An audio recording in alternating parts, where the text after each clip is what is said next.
আমরা দেখি বৃষ্টি পড়ে, আমরা বৃষ্টি পড়ার সৌন্দর্য উপভোগ করি।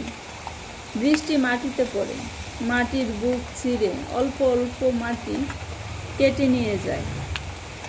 আমরা যারা বৃষ্টির সৌন্দর্য উপভোগ করি, আমরা বুঝতে পারি না মাটির কী যে কষ্ট। আমরা সৌন্দর্য উপভোগ করি, সৌন্দর্যের আড়ালে মাটির আত্মচিৎকার আমরা শুনি না। মাটির কী যে কষ্ট হচ্ছে আমরা বুঝি না।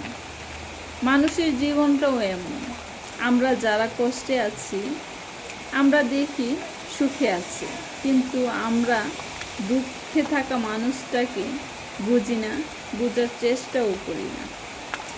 আমরা উপরটা দেখে বিচার করি আর বলি তুমি তো সুখে আছো। আমরা দেখতে পাই না ভিতরে কি হচ্ছে, কতটুকু কষ্ট হচ্ছে। যেমন বৃষ্টির সৌন্দর্য উপভোগ করি, কিন্তু মাটির কষ্ট বুঝি না, বোঝার চেষ্টাও করি না। মানুষের উপরটা দেখে বিচার করি, ভিতরটা দেখি না। যার কষ্ট সেই বুঝে কষ্টে কি তীব্র যন্ত্রণা।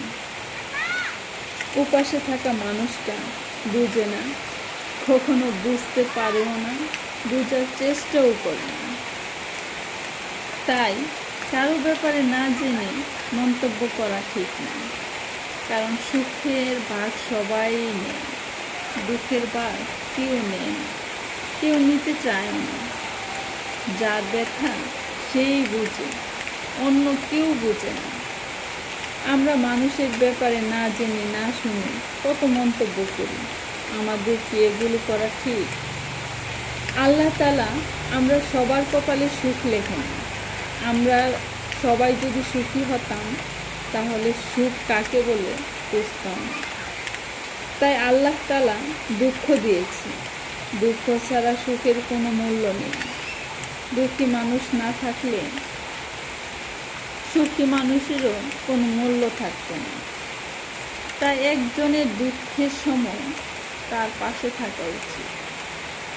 কাটা গায়ে লেবুর ছিটা না দিয়ে অ্যান্টিবায়োটিক দেওয়া দরকার, যাতে গা শুকিয়ে যায়।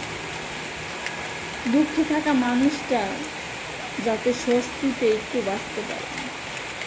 হয়তো আমরা তার দুঃখ দূর করতে পারবো না, কিন্তু তার জন্য মহান আল্লাহ রাব্বুল আলামিনের কাছে দোয়া করতে পারবো, যাতে তার দুঃখ আল্লাহ দূর করে দেন। আল্লাহ সবাইকে বুঝার তৌফিক দান করুন।